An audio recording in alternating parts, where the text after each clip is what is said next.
Welcome to section. Today, if you look at the outline, Richard Amatepe, Dr. Richard Amatepe is the one who's supposed to take you, but unfortunately, he couldn't get to his destination on time. So I am still going to be with you so that we can, I'll take you through what you have today, which is the concept of peace and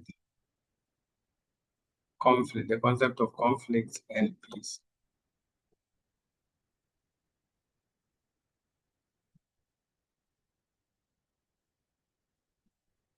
Okay, so before I come to the presentation, let's do a few recap. Share with me what you remember from yesterday's class.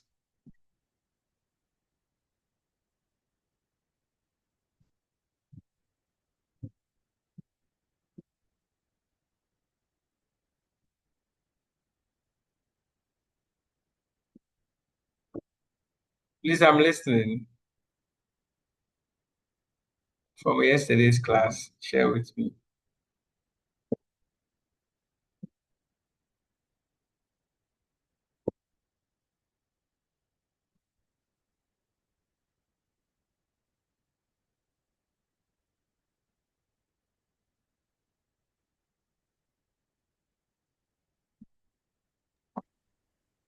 Yes, sir. Please go ahead, Nana. Yes, I can remember that you gave a long history of AGR in Africa, and then you gave us the various forms of AGR. Okay. That was at the end, the various forms of AGR. So in a summary, that's what I can remember. That's what you remember. Okay. Yes, sir. The others, please let me hear you. Hello. Yes, please Yeah. go ahead. Good Yeah. evening. Good.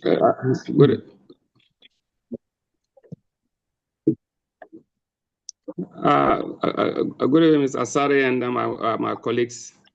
Good evening, sir. Yesterday, we had a wonderful presentation by you. You took us through the evolution of ADR, the importance of ADR, and how it has come to settle settle a lot of litigation issues out of court.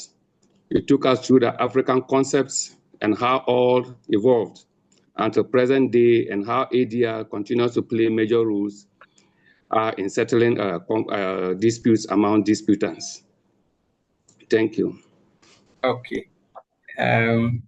Thank you for what you've shared. We move on with what we have today.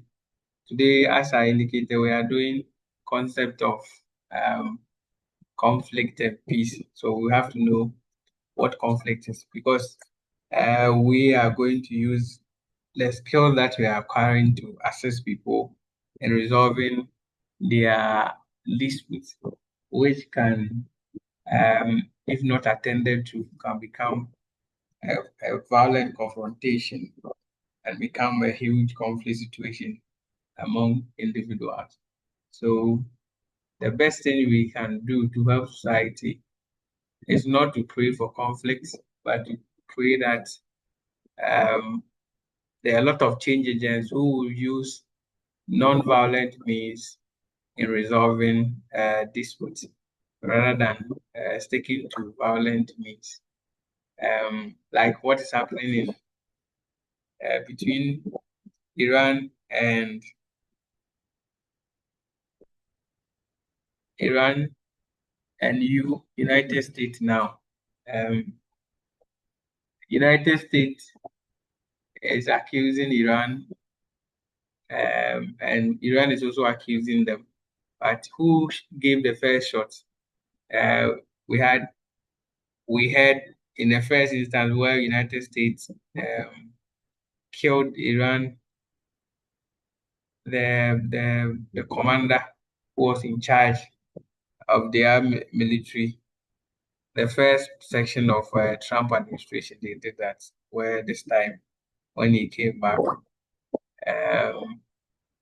he has started bombing Iran and causing a lot of things. And Iran too has also started attacking U.S. assets within the Middle East, which has resulted into a lot of um, distractions within even the airspace and the sea and all the Mediterranean and how oil is transported, how it has affected transportation, air, and all that. So all these things are important for us to understand that when it comes to conflict, conflict may not be all that bad, but sometimes conflict becomes a bad thing which affects the society negatively. So we can talk about the economics of conflicts because if you look at what the conflict can do to the economy,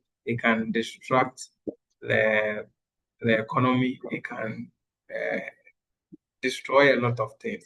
So it is important that as people who are learning mediation, arbitration, and negotiation, you understand this principle so that you can assist individuals who are having challenges.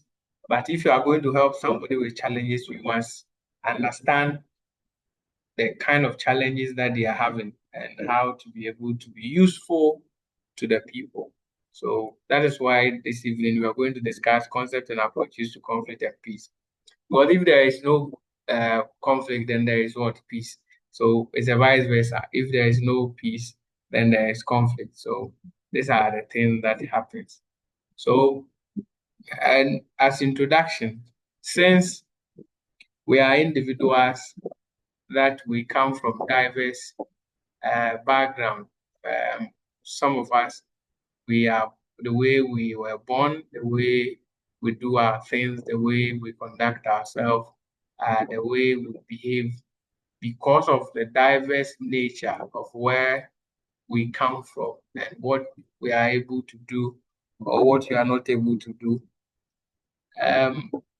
When we meet people, these differences are we exhibit these differences, and these differences can create conflicts between us and people, which sometimes we have not even intended to have a conflict situation, but it can happen because of what someone may even perceive as so somebody may have a certain perception which may lead into something, right? So as individuals that we interface from different background, different society, different orientation, because the way we are trained, the way we are handled, the way where we see things are differently.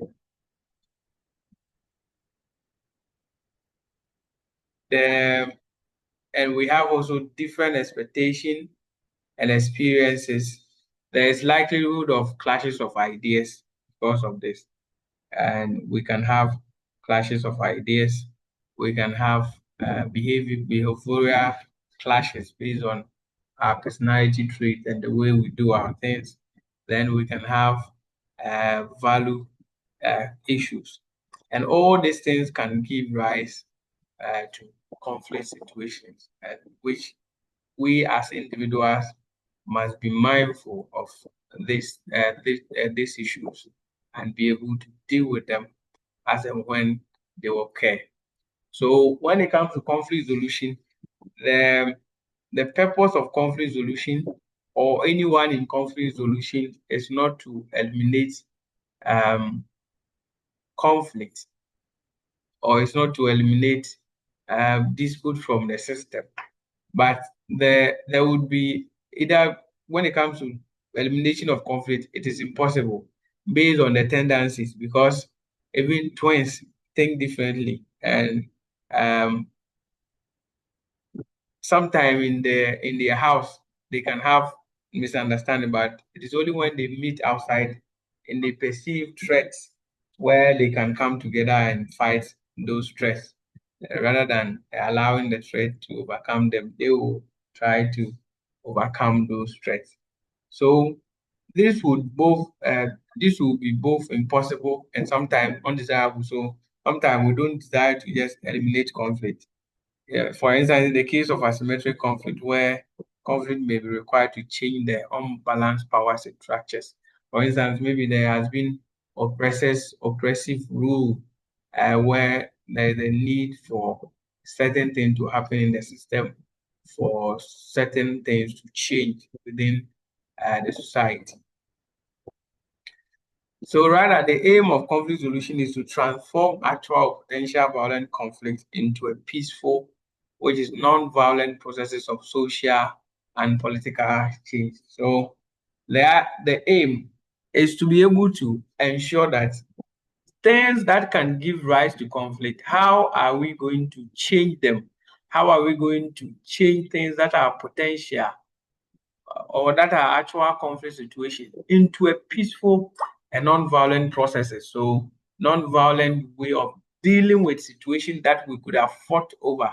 How do we deal with them? You know that when it comes to power, some people could have used guns to take over the power.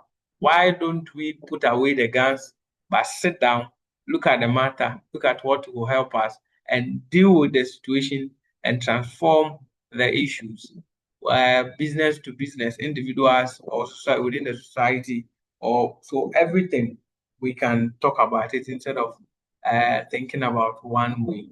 So this requires a continuously evolving set of conceptual and practical to deal with conflict as and when it arises. So to be able, as individuals, as humans, and as people from diverse backgrounds, to be able to deal with or transform potential actual conflict, it requires to continuously to develop our skills and to develop mechanisms and concepts to deal with conflict situation as and when it arises. And that is why now people are talking about ADR, which people feel that mediation, arbitration, negotiation is able to deal with conflict situation better because people are given the opportunity to talk, who are given the opportunity to share their feelings.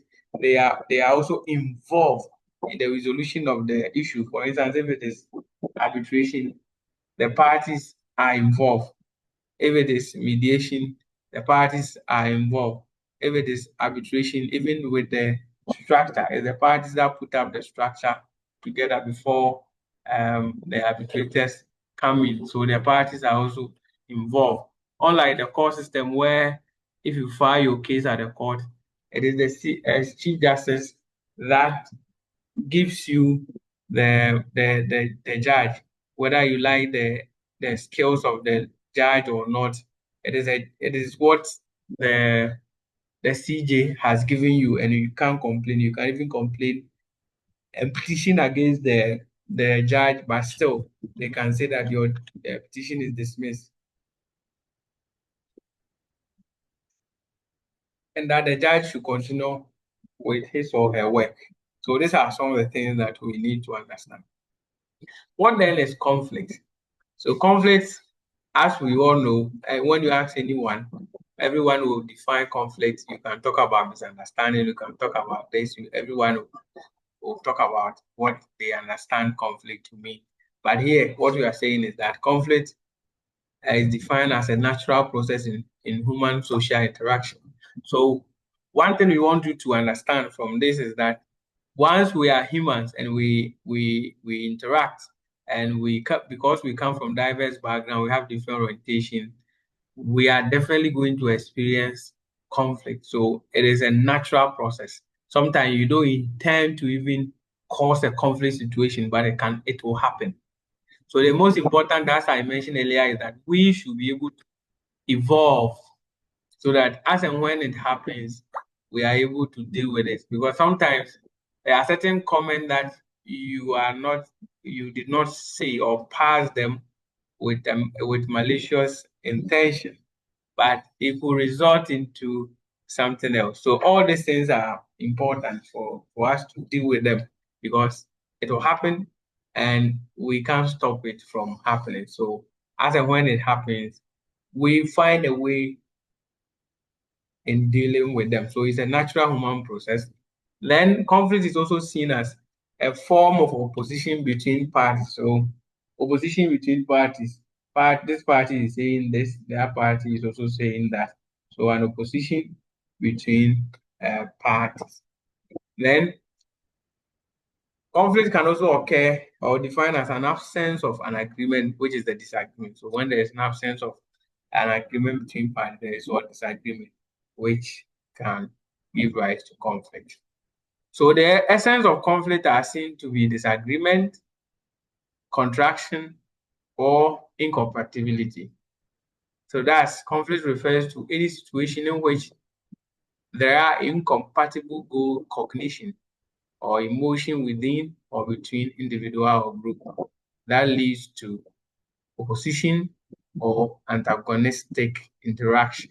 So when it comes to conflict, what we are saying here is that people, based on their cognition or incompatible goals as a result of cognition, when we're talking about cognition, we're talking about their mindset, our way of thinking, our ideas, what we think it is right and how we see them. Then there are individuals too where they have certain strong emotions. The way you take certain things, some people will take it in a different form. Sometimes that's what, as I said earlier, you can pass a comment without any malice, but somebody will take it in a different format and say that no, you shouldn't have said this. And this brings a lot of issues among us. Somebody has possessed. Okay, no problem. Bye, ma. Welcome.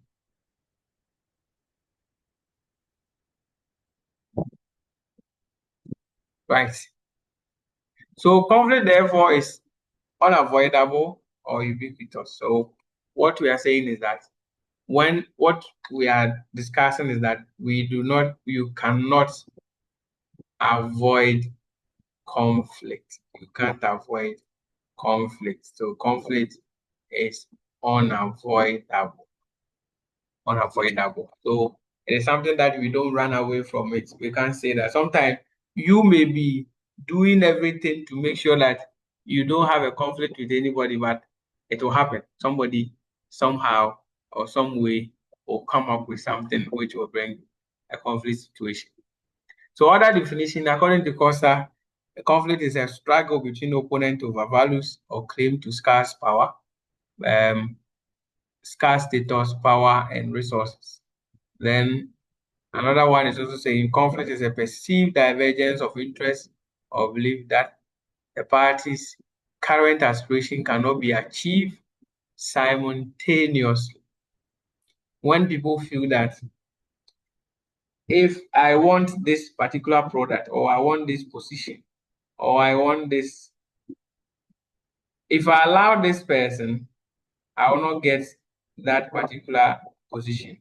So it can occur where somebody feels that without me, I cannot achieve certain things, and because of that, they do everything to make sure that either they eliminate the person or they take the person out. And these are some of the things that we have to put in mind. So putting all the things that we have discussed together, we are saying that conflict is a sense, whether real or perceived. So conflict can be real, or sometimes as a result of perception, people having some perception about an issue, it can bring a conflict. So some of the conflict may not even be real. It's just a perception somebody have about you or in a group or an individual, which can result in conflict. Somebody may see you today. The moment they see you, then they form an opinion about you. And the opinion that they form about you can be either real or it can be a preconceived notion, which may not be true. So some people may be having even a conflict with you, which you may not be even be aware based on maybe what they have heard you have said how they saw you, maybe sometimes even walking, how they certain things they saw you doing and all that. This can give rise to a conflict situation. So a sense, whether real or perceived by one entity, that its primary self-interests are being threatened by another entity. And sometimes this can happen even at the workplace, where when somebody comes to work, they see the potential in the person. Somebody is challenged that, hey, this person is this person is that. If I don't take care, this person in me may even overtake me, and this can bring a lot of issue.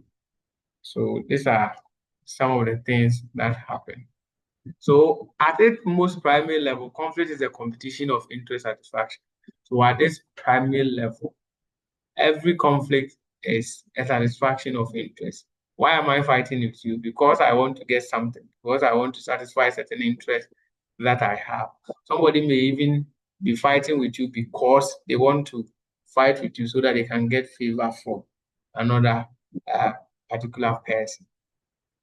So therefore, in every conflict situation, there are parties or actors. So when there is a fight and you don't see individuals or someone fighting, then there is nothing like fight. So in every conflict situation, there must be parties, the people who are fighting, or the actors. The actors can be an individual against an individual, or the individual against the individual himself. We'll come to that, you get the clear understanding. Then, in every conflict situation, there must be something that they disagree over. There should be a disagreement, and there should be differences. Then, perceived threat, there must be a perceived threat.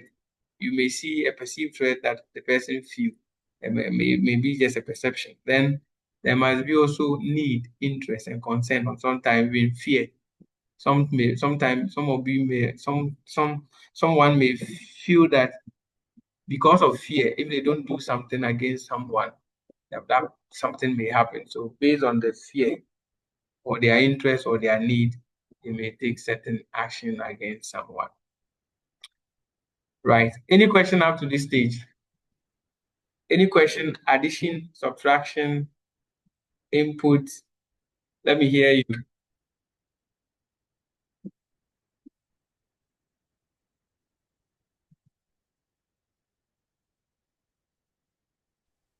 There's none for now, sir. Okay. I don't think I have any. I'm enjoying it. Okay, let's move on. Categories of conflict. Experts say that no matter how they are caused or how they manifest, all conflict can be grouped into 5 categories. So conflict can be grouped into 5 categories, no matter how they manifest. So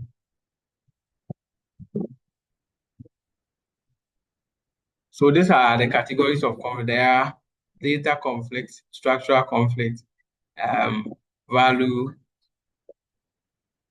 relationship, behavioral, and let's take them one by one. Data. So data revolves around information, or are created by information. So someone may be having issues with you based on the information they have received or they have become aware of. So this information could be lack of information. So sometimes somebody may have issue with you as a result of lack of information that they did not get. That is why those conflicts. If they have received that information, they wouldn't have had that challenge with you. Then some of them could be as a result of incomplete information. So when sometimes the information that you receive is incomplete, so sometimes they didn't receive all the necessary information that they were supposed to receive. So the information becomes incomplete. they can bring issue. So then sometimes some people can also misinform you, and you can have an issue with another person or another organization or another individual. But later you realize that you were misinformed. Then sometimes complex or technical information. Sometimes the information may be complex or technical, which people may not understand, and they may interpret it differently and use it against another person. And sometimes people may also have conflict with you in the form of data where the information is new. For instance, the introduction of AI and academic work and all that. Your a lecturer who do not understand maybe the use of AI or how the AI works.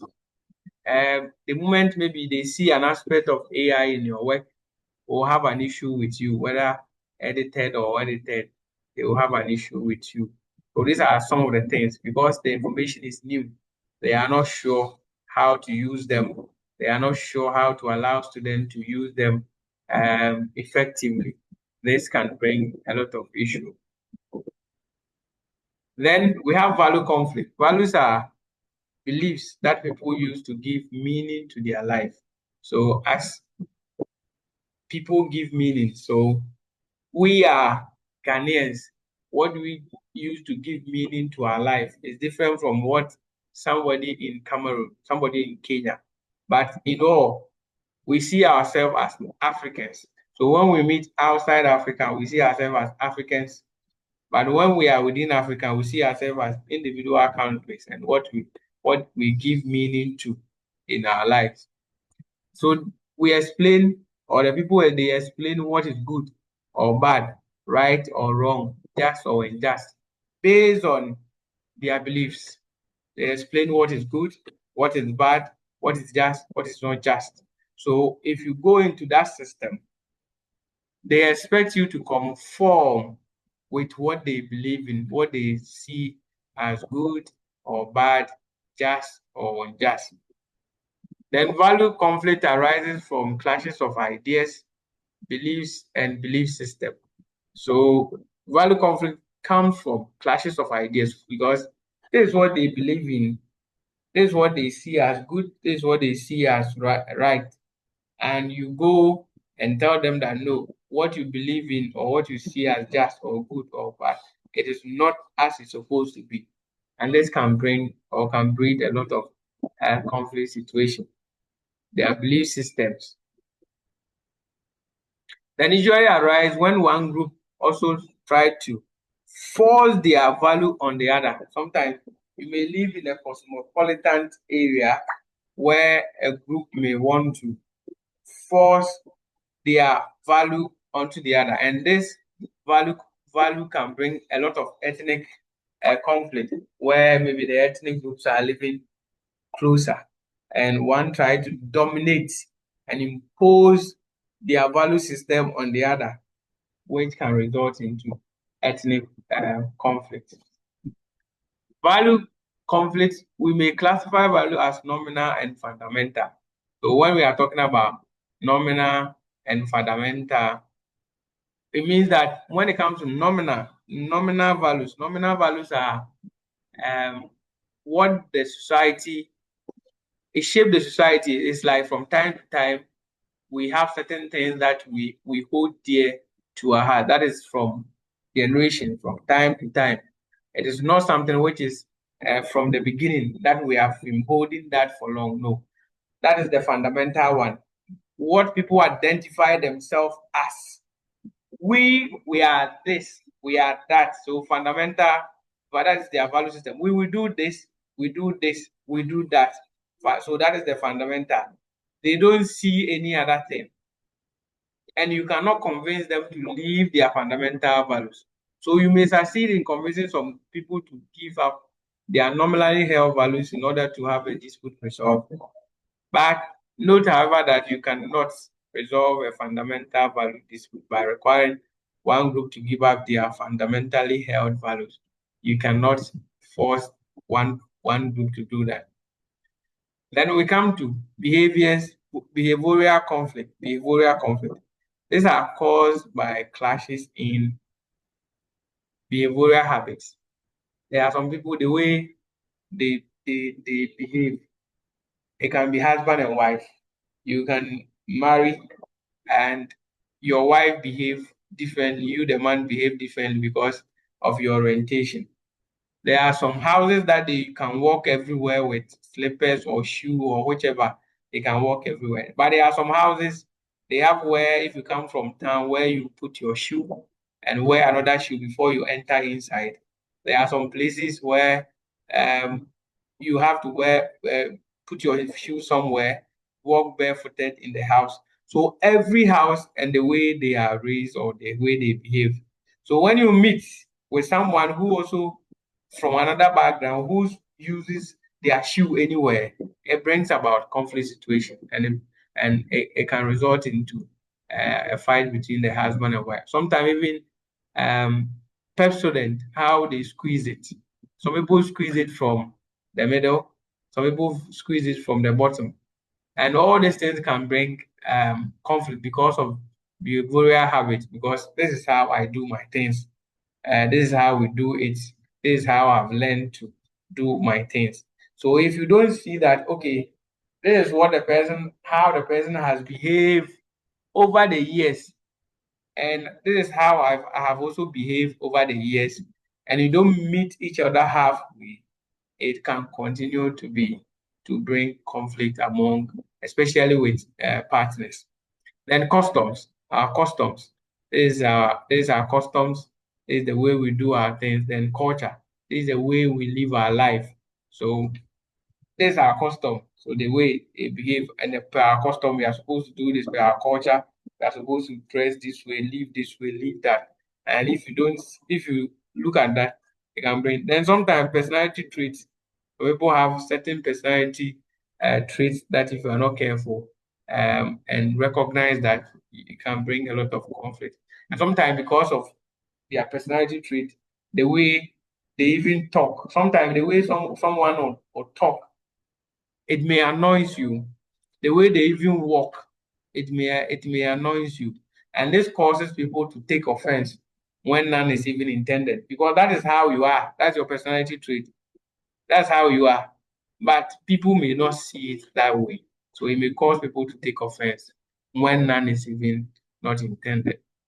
Then we come to structural conflict or this, which occur within or between institutions and bureaucracy. So it's caused by oppressive patterns of human relationships. So sometimes organizations, especially with government agencies and their bureaucracies, for instance, I, together with some people, we registered a professional body so that we can accommodate the people that we train across Africa. And organizational bureaucracies go and come, go and come. It took us almost 1 year before a registration certificate was given to us. So these are the bureaucracies. If you are not careful, it can cause even a conflict between you and the person who is in charge because you meet all the requirements.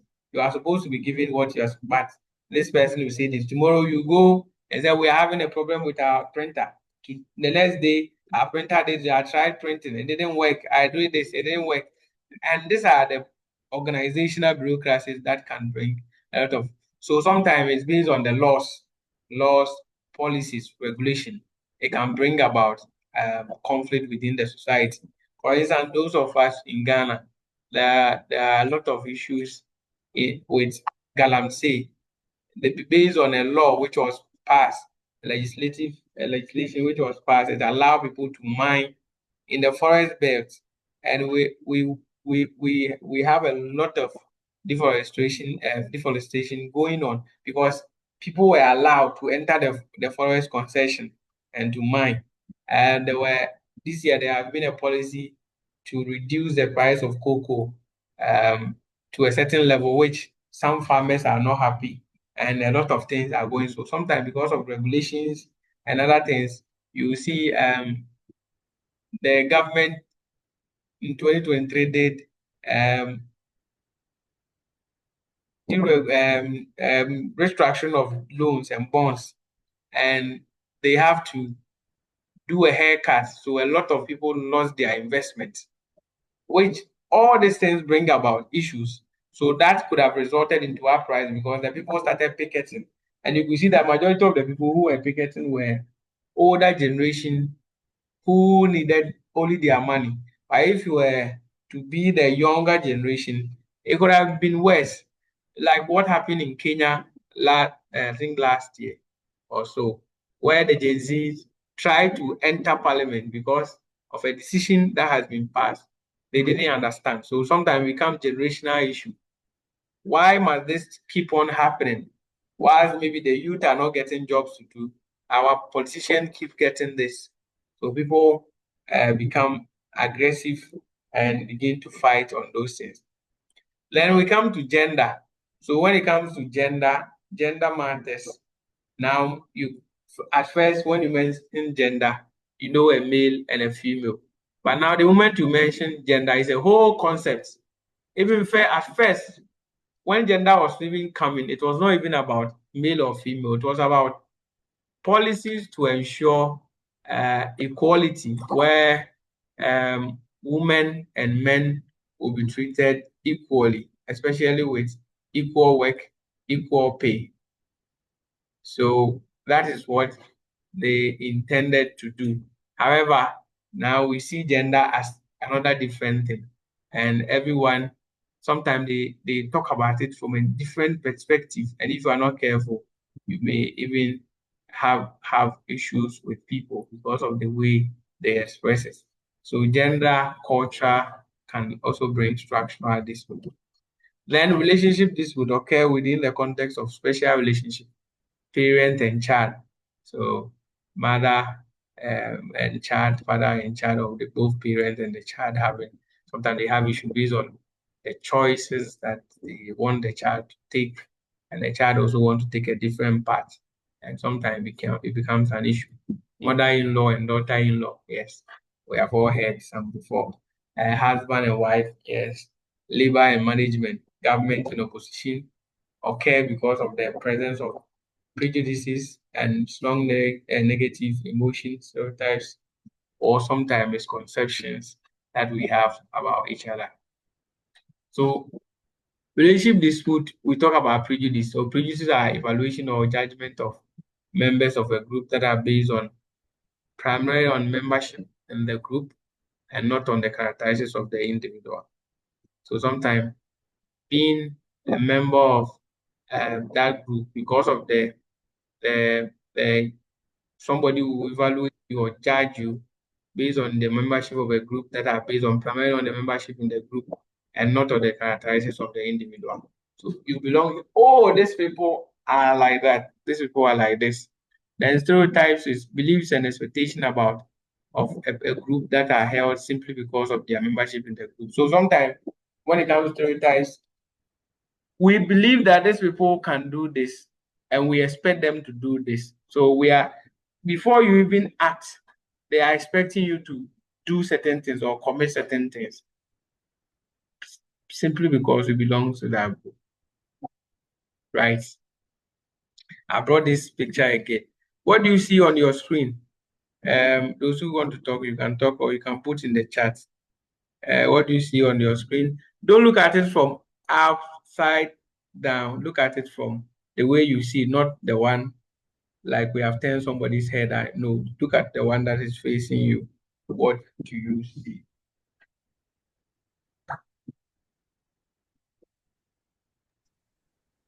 An aggressive face. Aggressive. Is a aggressive face. Okay, another person, what do you see? I can see an old woman. Okay, someone can also see an old woman. Okay, I can see conflict in human form. somebody say I see old woman, old woman. Somebody say you can see conflict in human form. Okay, so on the top you see that there is always the other side. So what we say is that if the picture is turned outside down, you may see the old woman or you may say the ugly aspect of it. But there is also the beauty aspect of every story. No matter how ugly it is, there is a beauty aspect because the person you see as old today was a younger person someday. And so sometimes the people that you see fighting today were even sometimes best pals in a certain time. They were good business people, but because of issue that has happened. So always we don't look at conflict from the negative side, the bad side. We always also look at the good side as well. And at the same time, we also look at that when somebody narrates an issue to you, no matter how bad they narrate the issue, we also find to sort or seek the other side of the story so that we can have a balanced and fair judgment rather than basing our judgment on only one side. Okay, yes, so now you can see a pretty one. Right. Then we come to features of conflict. So conflict are universal and beneficial. Conflict are waged with varying destructiveness. Conflict entails contested social construction, and all conflict can be transformed. And 5, conflict are dynamic and tend to move through stages. So we are going to use this and explain them one by one. So when we say conflict are universal and beneficial, we are saying that conflict are natural, unavoidable, as we mentioned earlier, and essential aspect of human life. So conflict are sometimes essential aspect of human life. If you don't have a challenge with someone, you don't know how they react. You don't even know how they behave. You don't know how they see things. You don't know how they will perceive certain things. Sometimes when you engage them, well, when something happen between the two of you, or within organization or within a community, then you begin to live well because now you understand each other better.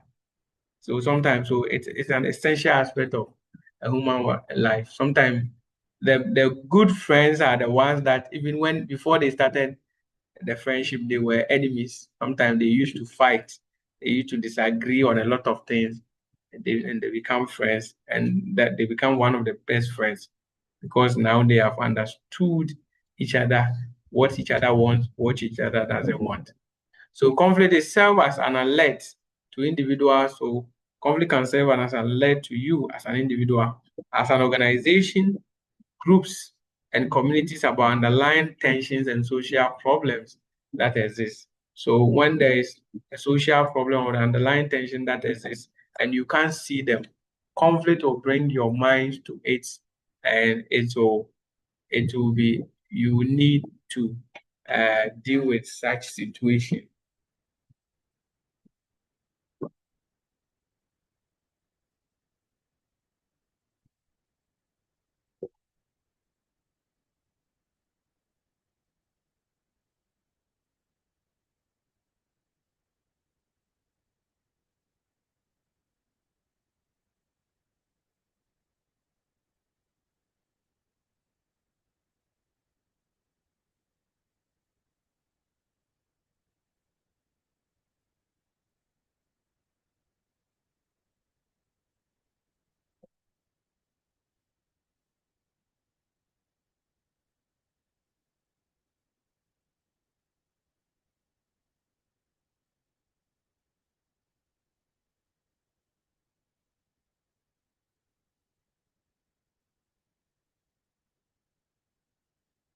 Right, so let's move on. So conflict also provide a pathway through which challenges to an oppressive status quo can be articulated and therefore serve as a tool for social change. So sometimes conflict can be used as a tool to change the social status quo, what has become the order of the day, what has become the norm, what has become what everyone is used to, what has become things that people feel or share. Conflict can be used to change that narrative in the system so that the status quo that you used to no longer be there. And maybe it was even serving as an oppressive pattern against a group, which can be removed. So conflict are weighed with varying destructiveness. So parties in conflict faces choices about how constructive or destructive they wage their differences. So people in conflict faces choices. The same way as individual, we face choices when we have issues with someone. Either we damage the image of the person, or we try to manage the situation in such a way that we don't destroy the relationship between us and the person. So we have those choices. So in that case, the individual or the group will determine how they see it. For instance, when we remind ourselves about what happens in Rwanda, where the Hutus and the Tutsis were having challenges, and the Hutus dehumanized the Tutsis, and they were calling them cockroaches. And what do you call cockroach? You crush them. So when you meet cockroach, what do you do to them? You crush them. So they were referring to a human being as a cockroach. So once you see a human being and they are calling it a cockroach, what do you do to a cockroach? You crush the cockroach. So they were doing the destructive nature of the conflict. It's just to eliminate the other party. They don't even want to even see them. So everyone holds that choices, whether to go constructive, that is the non-violent way, or go violent way to eliminate the other party. So constructive forms of conflict are conflict that preserve relationship. We can be fighting, but our relationship can still be preserved. We don't do things to destroy the relationship. Maximum mutually satisfactory outcome and minimal reliance on violence. So they don't rely much on violence when it comes to constructive conflict. Destructive forms are conflict that do not preserve relationship. They don't care about the relationship that they want to build, and they seek to dehumanize or destroy the image of the other party. They dehumanize the image of the other party and try to destroy them. There are some people you can have issues with. If you hear what they have said about you outside, you will be shocked. And sometimes you may even ask questions whether it is you that they are talking about or not.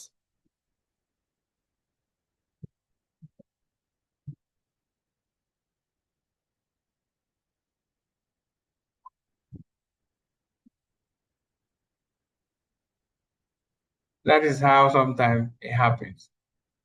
Then we come to conflict entails contested social construct. So every conflict is based on a social norm, something specific that the parties are fighting over. So the cause of the conflict differ in every conflict situation. That's who the opponent are and what they are fighting about. So causes of conflict differ in every conflict situation. So you cannot say people are fighting over this, so this conflict will also be the same. No, every conflict situation changes based on who the opponent are. The issues may be similar, but the causes are different.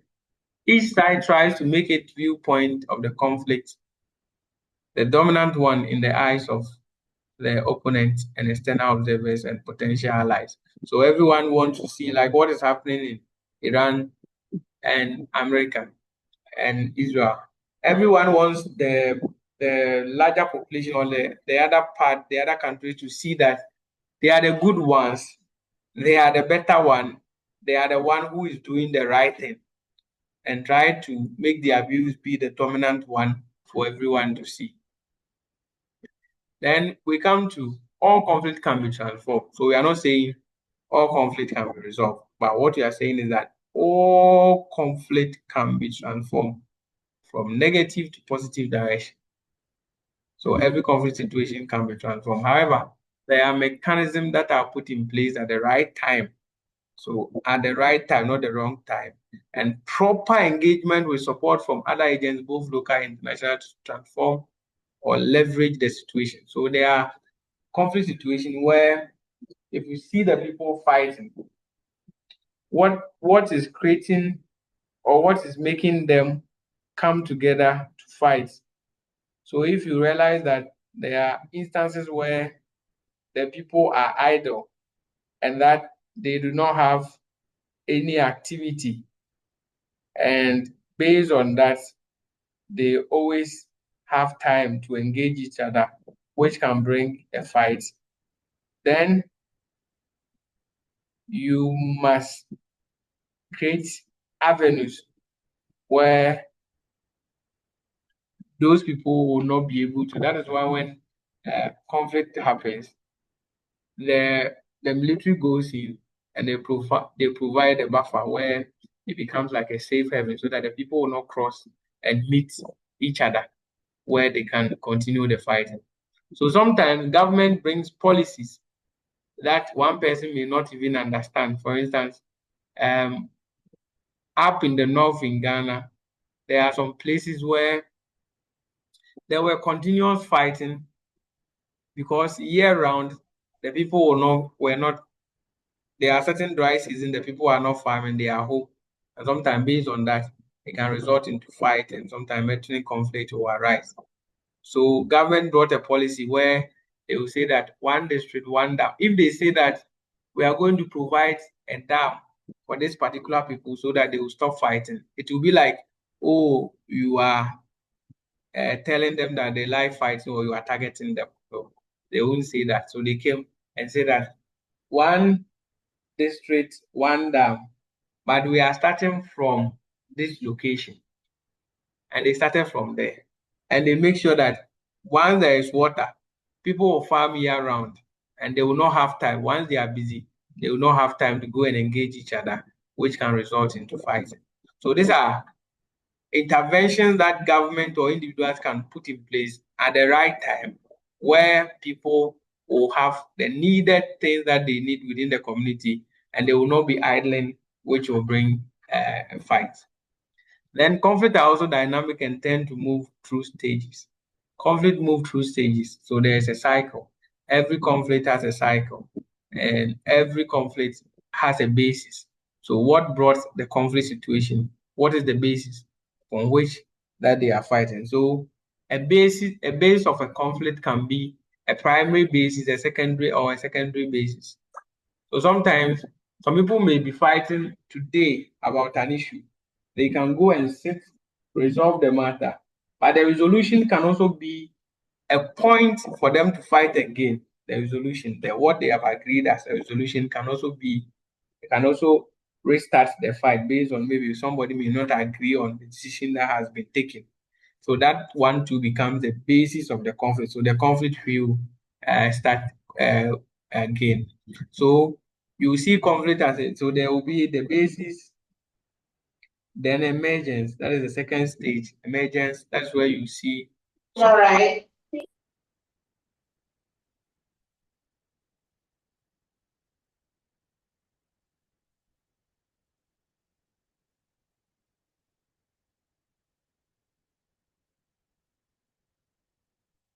Okay, you see emergence, that's where you see the triggers, you see certain things, you see the tensions, that's where, then you see escalation. Now, you see that the US, Iran, Ukraine, there is what escalation because they attacked Iran. Iran also started attacking. So there has been an escalation. So when there is an escalation, you need to do de-escalation. So when there is a de-escalation, then settlement activities can now take place. If the settlement activities take place and is successful, then the conflict will stop. If it is not successful, then the wheel goes back again. So the outcome. So after settlement, the outcome can be peace or the basis of another conflict again. Right. Then we come to relatives of conflict, potential outcome of conflict. Conflict can motivate us, the positive aspects. It can motivate us to try harder, to win. It can increase commitment, enhance group loyalty. Sometimes you get allies based on the conflict situation, and also increase clarity about a problem. Sometimes it is when a conflict happens and you sit with the people, that you get to know the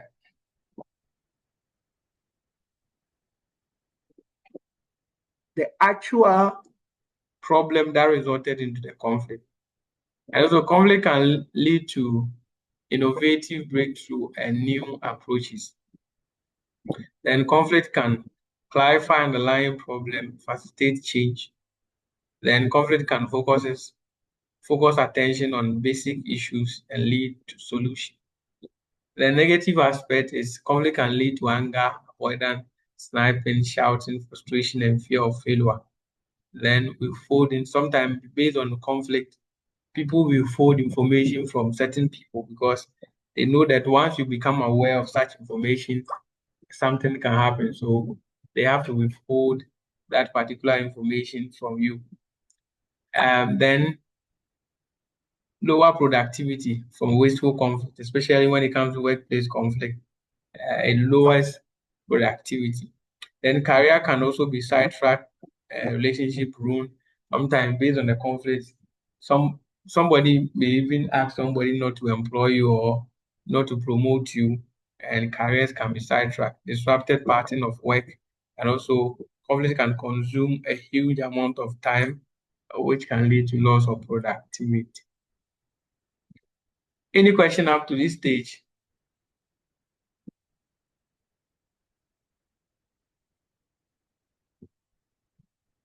Okay, yeah, no question. Let's move on. So, causes of conflict, we're talking about interest. So, the interest, what somebody wants, your want, what they want, can lead into a conflict. Then sometimes conflict can be about perception, stereotypes, and perceived notions can bring about conflict. And sometimes values and norms can also cause conflict. Then boundary clarity, past history. Sometimes past history between individuals can also result into conflict. Then sometimes groups can also feel marginalized, and it can result into conflict situation. Right.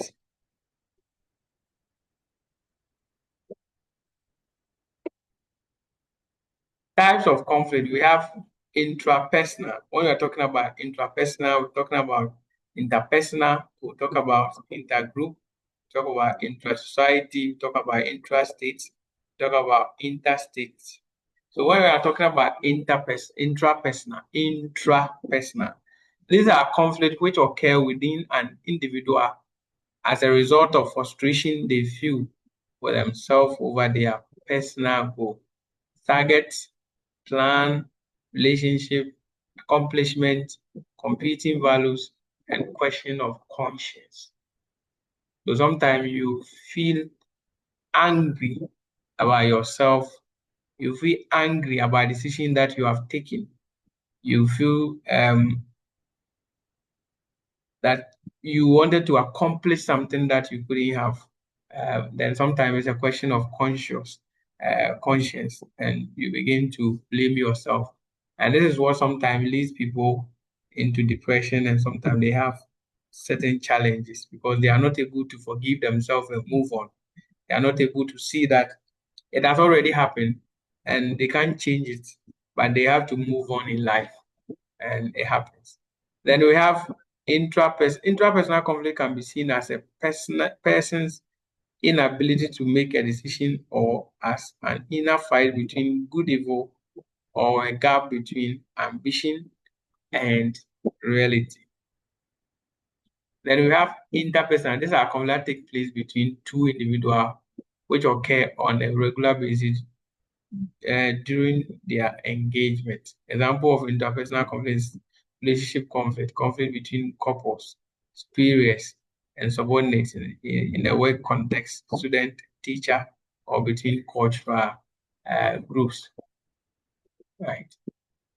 Then we have intergroup. These are conflicts which occur between formal and non-formal groups. For example, government and trade union, class in society, ethnic groups, institutional conflict, and structural conflict.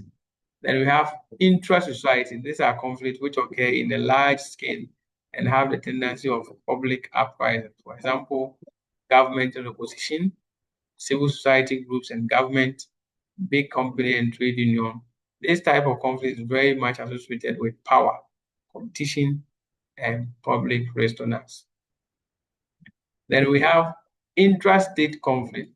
These are conflicts within a country as a result of social contraction and tension. So when a conflict happens within a country, a civil war, civil uprising, and also people fighting within the country which has not spilled over, it is intrastate. So for instance, electoral violence, civil war, ethnic conflict, they are all intrastate. Then we have interstate. Interstate, there are conflict between two countries. For instance, what is happening? Interstate, Iran, US, Israel. So interstate. There are two categories of this conflict. That's asymmetric and symmetric. So when it comes to interstate, there are two different types. We have asymmetric and symmetric.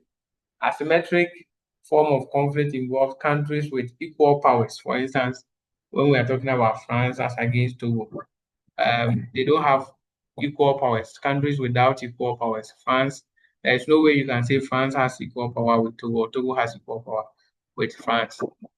Then symmetric form of conflict involve countries of the same power level. For instance, Russia and US. We can say that their power level are similar, and they can fight among themselves.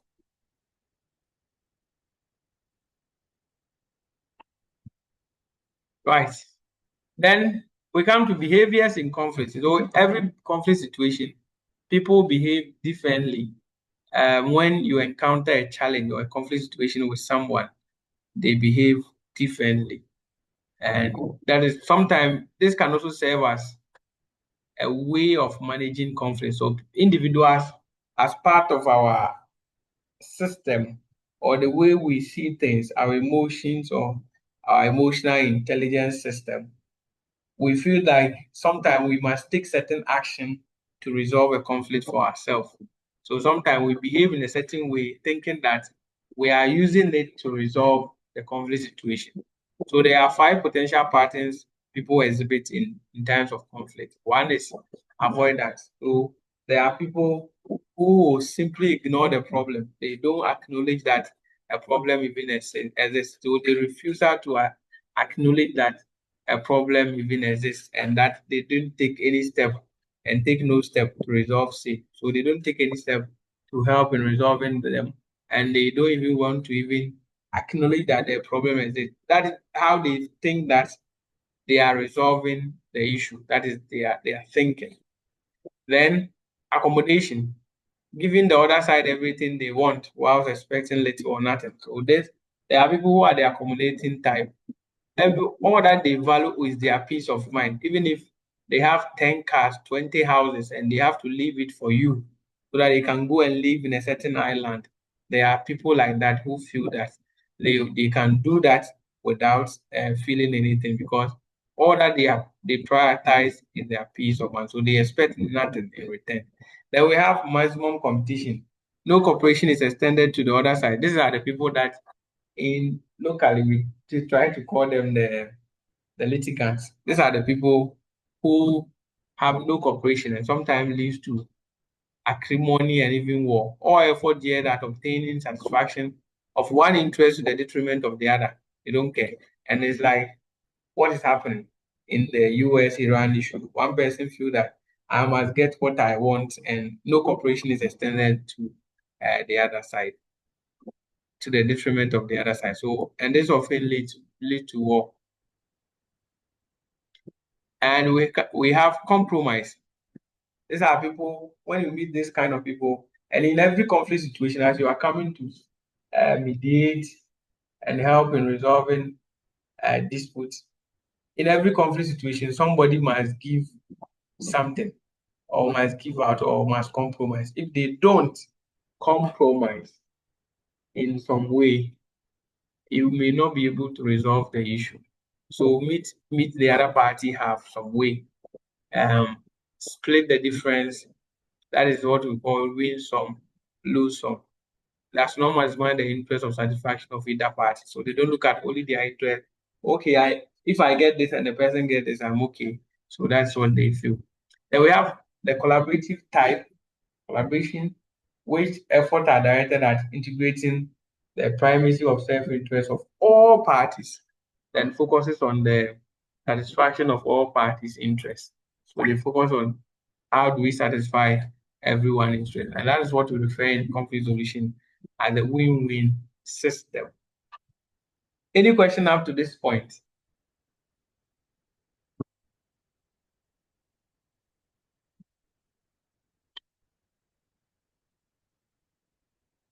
Okay, having understood the concept of conflict, how people manifest or behave, or how they occur and all that, there are also approaches that we proffer to conflict situation. So the mechanism and anticipation that seeks to address casual or causal grievances to avoid the escalation, dispute, and violent form of conflict engagement, or to curtail the reoccurrence of violent exchanges. So approaches to conflict recognize that in order to avoid conflict, change is usually necessary, and change brings tension, which needs to be managed properly to avoid escalation. So conflict management, conflict settlement, and conflict solution and transformation. So many terms are frequently and almost interchangeably used in the field of conflict resolution to describe the activities and processes which bring conflict to an end. However, several of these terminologies approaches have implication for outcome of a conflict situation. Four significant approaches will be discussed here. One, conflict management. So conflict management, like the association term, conflict regulation, or is often confusingly used as generic term to cover the entire spectrum of positive efforts to affect conflict in a non-violent way, including settlement and resolution. It is also used to refer to limitation, mitigation, and containment of conflict rather than the durable elimination of the cause of conflict. So when it comes to conflict management, the idea is that every conflict must be first contained, it must be managed, it must be stopped. There must be a buffer, you must stop the conflict before you can provide any other solution to it. Then conflict settlement. Settlement approach prescribe an outcome that is built on agreement reached by conflicting parties through negotiation, bargaining, mediations. Settlement in this definition suggests agreement over the conflict issue, which involve compromise or concession from both parties. Using this approach, neither side may be able to achieve all their goals, but the initial disappointment may be offset by mutuality of the compromise. From formal negotiation and political bargaining are example of this approach. Then this approach emphasizes the objective power-related issues of conflict. All parties, including the third party to the bargaining process, approach the goal of settlement with their own interest to be promoted or safeguarded and their own agenda to be addressed. Third parties in settlement type process legitimately use pressure, inducement, or threats, hard power tactics to compel the parties to agree to a compromise situation. So when it goes to settlement type of conflict solution, sometimes this type of approach, they use a lot of things when it comes to helping the parties. This type is not about mediation that they are doing. Sometimes they engage them. Sometimes they use diplomacy. Sometimes they put threats. Sometimes they put sanctions, travel bans, and other things on the people so that the people will feel enough pressure to forego maybe the conflict to stop fighting. So the feelings of the parties are secondary to the issue. Their relationship is addressed only in so far as it is relevant to the bargaining process. So sometimes they don't look at the parties' feeling or their interest, this type of process. They look at the issues, how it's affecting the entire society rather than you, the individual emotion. Although a settlement is often quicker solution to the conflict or violent situation, its effectiveness is tempered because the underlying relationship and structures that have caused the conflict are not addressed. So sometimes, for instance, what happened in Ukraine, Russia said, if you don't stop the fight, we are not buying your oil anymore. If you don't stop by, we are not doing this anymore. So they may stop, but it does not remove the underlying issues from there. And you have also not repair the broken relationship that has occurred. So in practice, conflicts that have reached settlement are often reopened later when feeling produce new issues or renew dissatisfaction, or when the third party's guarantees runs out. And we have conflict resolution. Conflict resolution is more comprehensive approach based on mutual problem solving between parties or conflict parties. The parties cooperate with each other to redefine their conflict and their relationship. They solve the conflict themselves by jointly finding their own solution, becoming their own guarantors of their agreement, rather than compromise or bargaining away their goals. They engage in process of information sharing, relationship building, joint analysis, and cooperation. The role of the third party is one of the facilitation without coercion or the use of hard power persuasion. The approach emphasizes the subjective features of the conflict, particularly relationship between the parties. Resolution of a conflict implies that the deep-rooted source of the conflict are addressed, changing behaviors so that they no longer violent or attitudes, so they are no longer hostility or hostile or structures. They are no longer exploitative. The term is used to refer to both the process or the intention to bring about the changes or the process. Okay, somebody has posted something. Let me check.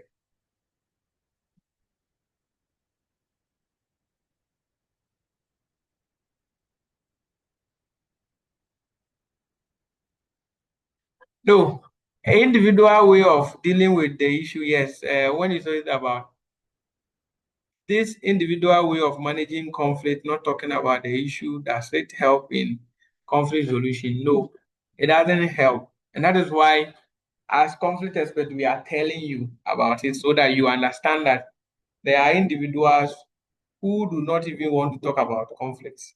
They may feel pain, something might have happened to them, they are affected, but they don't want to talk about it, which is a bad behavior when it comes to conflict resolution. So when you meet somebody like that, it is difficult to help them to resolve the issue. And sometimes there are some people, you know that there is an issue between the two of you, but they don't want to talk about it.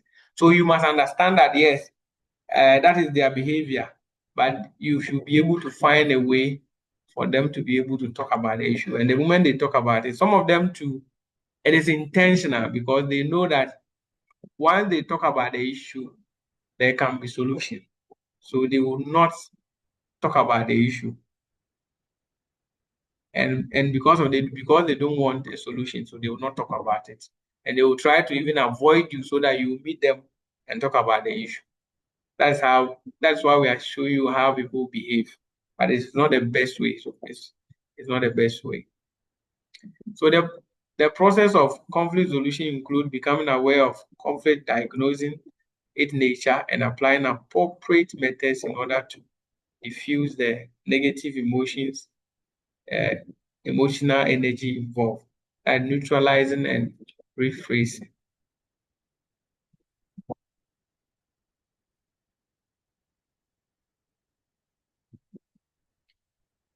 Okay, so enable the conflicting parties to understand and resolve their differences. Facilitative. Resolve the differences so as to achieve solutions that are not imposed, which have been agreed by all parties, and which address the root cause of the conflict. Consensus, building a mutually acceptable outcome between the parties. A resolution process is based on the need of the primary party to a particular conflict rather than on the position or assumption of the resolvers or the mediators. This approach opposes traditional notion of power politics, The primary objective of this approach is to achieve a win-win outcome in which long-lasting, even permanent solution to the conflict are sought. However, while this fundamental means of dealing with conflict, resolution is difficult to achieve in practice. This is because the conflicting parties, especially in a long-standing or violent conflict, are not open to ideas of close cooperation, and because the practicalities of developing such a broad and deep solution are immense. Also, objective issue-based disagreement may not be resolved if positive relationship develop. So the main difference between settlement resolution approach to conflict are summarized in this. So settlement resolution, that is cooperation. So focus, settlement, compromise, issue, short-term objectives, and when it comes to resolution. So if you look at aim, resolve conflict. When it comes to settlement, third party imposes, uses power, coercion, and the line is not important. Then if you come to resolution, aim is remove the cause of the conflict. That does not use coercion, improve communication, and work to obtain win-win solution.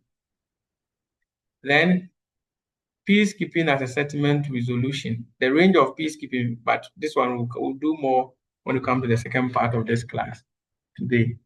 The range of peacekeeping options has been recognized as international community primary instrument of party intervention and conflict management. Peacekeeping is a unique position because it is associated with both conflict management style, it is both settlement and also a resolution activity. It combines both settlement and resolution activities. So traditional peacekeeping refers to the interposition of international armed forces to separate the belligerents and monitor a ceasefire while the political settlement to conflict is sought. This is associated with the settlement approach in Cyprus, for example. Peacekeeping activities in UN FICY have been mostly directed towards the maintenance of the status quo, right? So this is about conflicts and approaches to conflicts. If there is a question, please you can bring it up. Then I'll pause here for us to take a 5 minutes break, a 5 minutes cooling break, for you to take get some water, and we'll continue in the next 5 minutes. If there are no questions, please. If there are questions, please bring it up. Any question, please?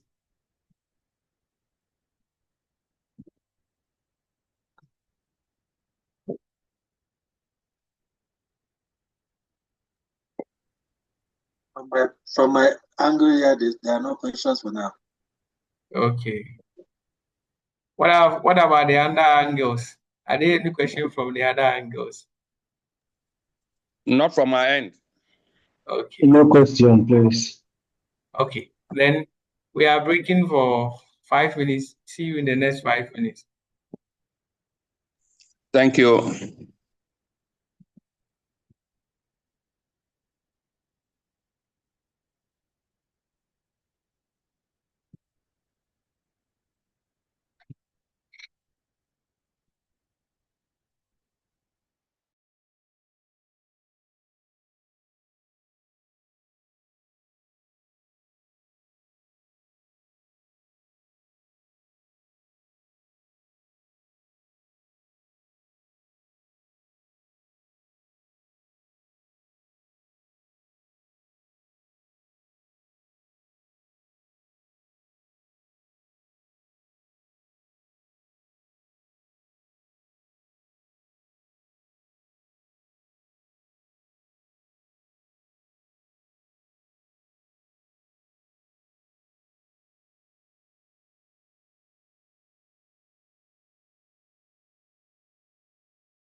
Hello.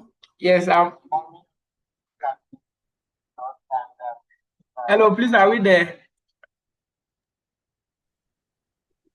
Yeah, I'm here, sir. Yes. Yes, Yes, I'm here. our time has passed and nobody prompted me. Sorry, we did not prompt you. Okay, so today after the class, we elect a class rep. What do you think? Or we should wait for next week so that you get to know yourselves better? Next week will be better, sir. Come again. I said next week will be better. Okay, great. All right, so let's move on. So we're done with conflict. Let's come to peace. If there is conflict, then we must look for peace. And if there is no conflict, then there will be peace. So peace, like many theoretical terms, is difficult. It's difficult to define, like happiness. So how do you define? So ask yourself, how do you define happiness? Sometimes what you think is happiness may not be happiness for somebody. So sometimes what do you define as harmony? What you see as harmony may not be the same as harmony. Justice, how do you define justice? How do you define freedom? How do you define peace? How do you define so peace is something that normally we often recognize it in absentia. Sometimes when you are faced with certain difficulties, when you are faced with challenges, when you are faced with opposition, that's where you see that, oh, okay, I have taken the sometimes the peace that I was having for granted. And now that's where you see that, oh, the peace that you were having is no more. So for now, as people in UAE, Dubai and other places in the Middle East, because they are hosting American base, American asset within those areas, now they have to deal with those missiles coming to their country at all cost, because at first they were having their peace. They are not involved in the issue, but because of an issue, so now they recognize that, okay, the peace that they expected to see is not as they wanted to see. So consequently, Johann Gethen, who proposed the important distinction between positive and negative, he is saying that although we can see peace where sometimes we can see it in absentia, but there is also two ways that peace manifests. There is a positive way and there is a negative way.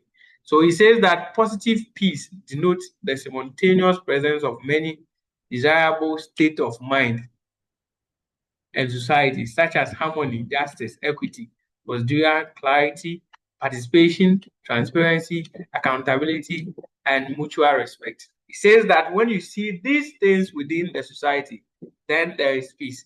So with this, if you see, do you see all these things within your country? If you see all these things, then it means that your country has a positive peace.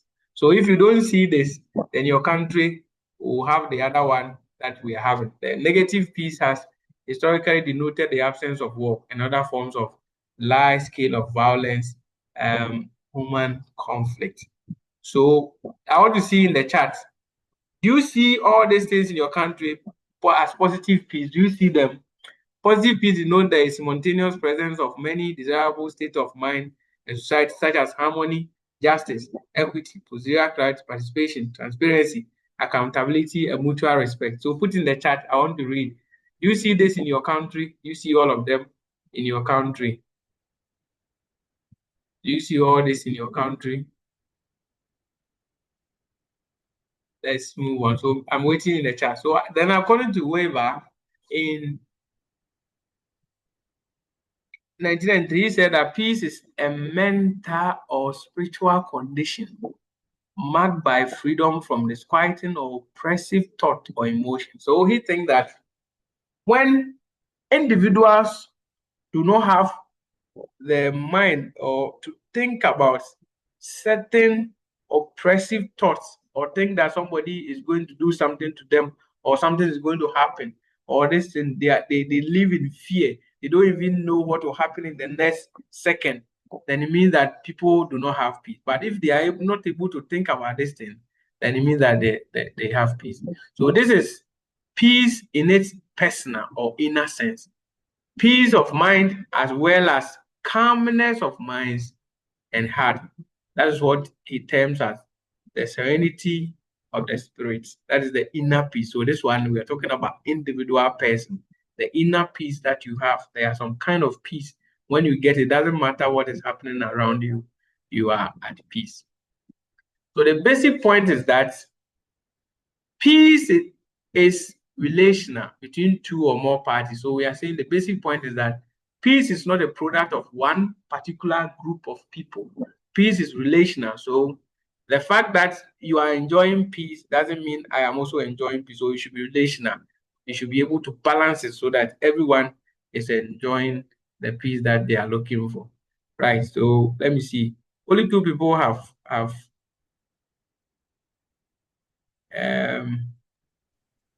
yes.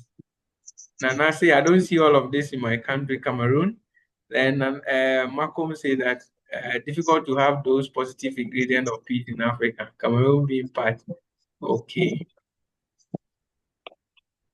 So your next assignment is that go and look at the peace index. What is your country position? Everyone should go and look at their country position. Tomorrow, I will ask you, or go and look at your country position and put it on your platform. Your country's position in the peace index, your country position in the peace index, right? So in continuing, the parties may be inside a person. So when we are talking about peace, the parties may be inside a person. It may be you fighting against yourself, a state or nation. So the issue can also be in a state or a nation, a religion or civilization pulling in different directions. So peace is not a property of one party alone, but a property of relations between parties. So peace is termed as a communal asset. Peace is a communal asset. So saying that in no sense belittle the significance of the party's intent, the capabilities of the party. So saying that is a communal asset does not mean that we are belittling the intent of another party or sometimes what they can do against someone. What then is peace?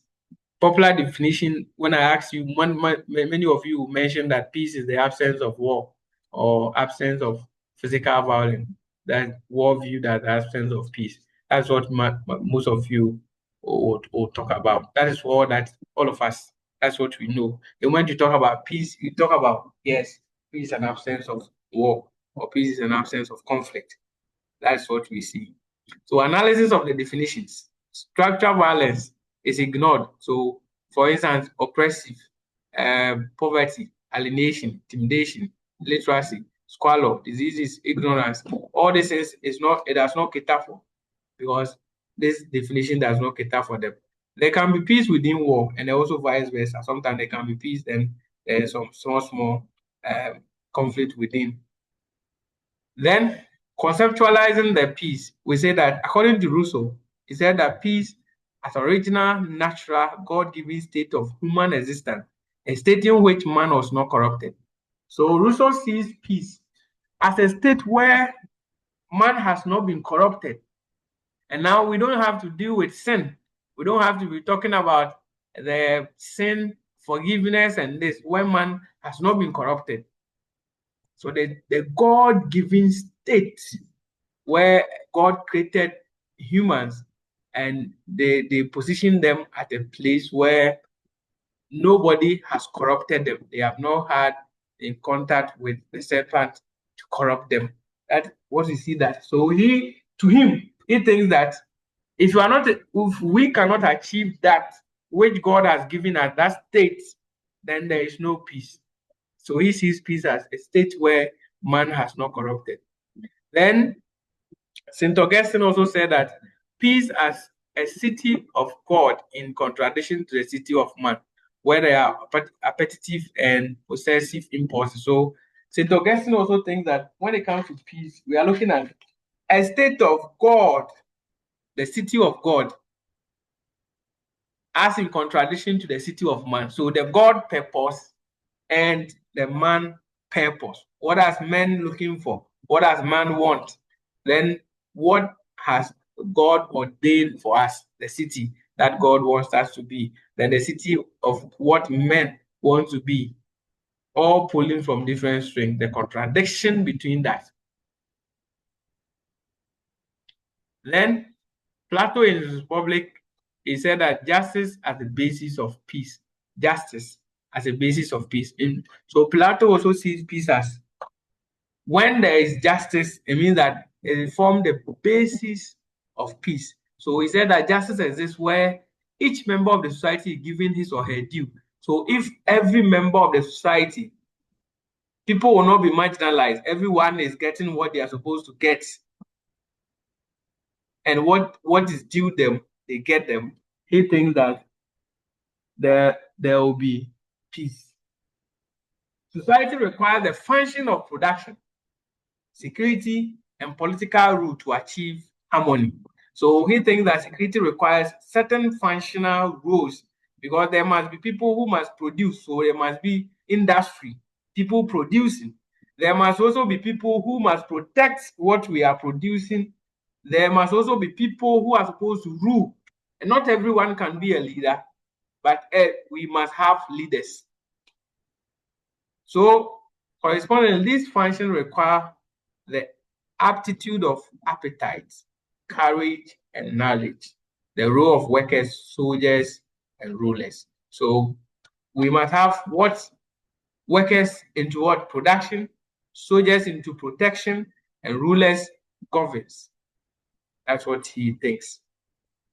So to Plato, justice and peace demand that people are placed in each of these three functions according to their endowment. So we know that there must be people to rule. People must also produce. People must also protect. But these individuals must be put into where a correct way, a correct place based on the gift or the talent or the endowment that they have. Like appetite. So those who have appetite should go toward production to him. Those who are courageous should be soldiers and to defend. But do we see the people in the security sector as the people who are courageous or the people who are privileged to be there? Then he said that the knowledgeable should rule. The people that rule us, are they the people who are knowledgeable in the country that are ruling?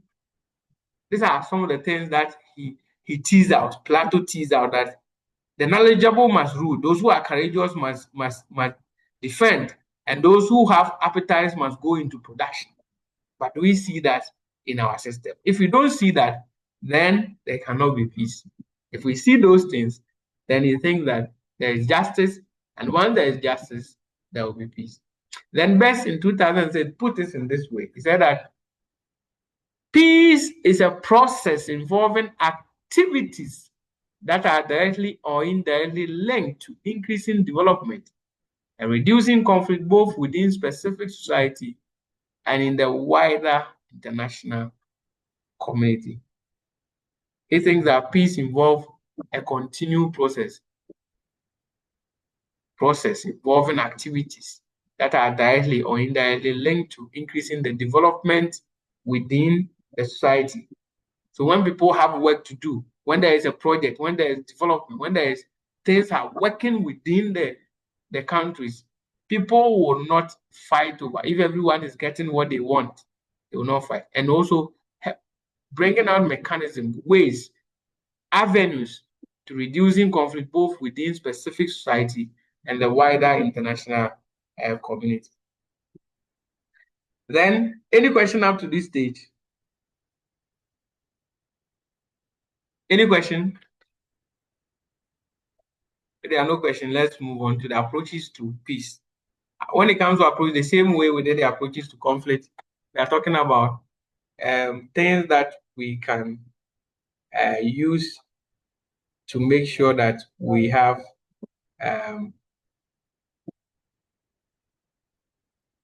we achieve the peace that we are looking for.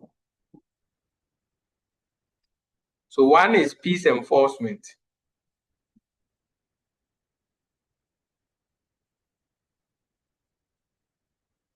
Peace enforcement. So peace enforcement entails the physical interposition of armed forces to separate ongoing combatants to create a ceasefire that does not exist. So when it comes to approaches to peace, it means that first one is peace enforcement. So when people are fighting, there is a need to force peace on them. So you send in the armed forces to make sure that they separate the people who are fighting to create a ceasefire which does not exist. This Boutros Ghali, who was the former UN General Secretary, on the other hand, uses the term to refer to action to keep a ceasefire from being violated or to reinstate a failed ceasefire. Or sometimes when it comes to the country level, where there is a curfew in a place, they send the police, the military, or sometimes the police together with the military to make sure nobody breaks that those measures that they have put in place. So peace enforcers are often not welcomed by one or other side. Sometimes these peace enforcers, people don't want to see them. For instance, when people are fighting, and you bring somebody to separate them, sometimes even the person separating them may even collect some of the blows and all that. So normally you are not welcome, but the peace must be forced on them. So rather, they are active fighters who must impose a ceasefire that is opposed by one or both combatants. In the process, the neutrality that distinguishes peacekeepers will mostly likely to be lost. Sometimes you will not see the neutrality because we force them to accept this. So although peace enforcement is predominantly understood in terms of military intervention, a broader intervention includes the use of wide range of collectively enacted sanctions by any party to a given conflict in order to end the violent hostilities. A general set of objectives for such an operation may include the following: forceful compliance of ceasefire, separation of belligerents, separate the people who are fighting, isolation of sometimes a particular party or parties to the conflict. Sometimes the leader is taken out so that the people may not fight. So then this thing happened, especially when during the colonial era, where they think that this particular group, they are stubborn or they are fighting the colonial masters and all that. Sometimes they capture the leader and take them away, and you not see the leader. Establishment of a buffer zone or safe haven. So sometimes they create a safe haven between those combatants. So the other people will be on the other side, these people will be on the other side. Then decommissioning of arms, sometimes they use that period to also decommission arms. They tell that if you use this particular arm or this ammunition, you have caused genocide, or you have caused you have violated this international law, that law, which force people to stop. Then protection of human rights, assistance with humanitarian aid. The next thing is that once you have forced the peace on them, then you must begin to make the peace. So peacemaking implies the use of cooperative. Now you have forced them to stop talking, stop fighting. There's a need to bring in other cooperative methods to start restoring the relationship. So peacemaking implies the use of cooperative, constructive processes to resolve human conflict whilst restoring a relationship. Peacemaking does not deny the essential need for adversary processes, but peacemaking places adversary processes into a large perspective. When it comes to peacemaking, it doesn't mean that they don't force the people to comply with some of the measures that they have put in place, but they expand the resources to make sure that people understand a lot of things. The process of building trust, harmony, cooperation, mutual security, mutual understanding of differences, where there might be otherwise be divergence and also conflict. Then, after making the peace, you must keep it. So the maintenance of public security, service, and ceasefire agreement in war and conflict zone by the UN or regional military or police or civilian forces. For instance, if it can be done by AU, can be done by ECOWAS, with the consent of the nation state on whose territory these forces are deployed. So when it comes to peace enforcement, sometimes it can be done without the involvement of the people who are fighting. But when you say you are going for peacekeeping under the UN Charter, you must seek the consent of the nation state that you are going the peacekeeping in. Because peacekeeping is like you are now going to make sure that you are rebuilding institutions, structures, because you use peacemaking to what? To build trust and harmony within the society. So you are going to keep those things that you have done to make sure that you cement it to become effective. So peacekeeping involves coordinated efforts to ensure stability, relative normalcy in aftermath of otherwise extremely volatile and chaotic situations. Chapter 6 of the UN Charter outlines the objective of peacekeeping and serve as the international mandate. The extended goal is to create conditions conducive to establishing lasting political settlement. Okay, we've done this. Types of peacekeeping. We have type 1. Okay, let me take this one off.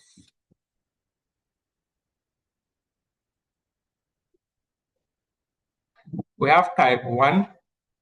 Type 1 involves where a ceasefire has been broken and you need to observe it. It involves where you observe where a ceasefire has been broken. Such symbolic missions are often sent to act as a deterrent against renewed violent conflict, as troops are lightly armed and not mandated to retaliate in the event of attack against them or civilian.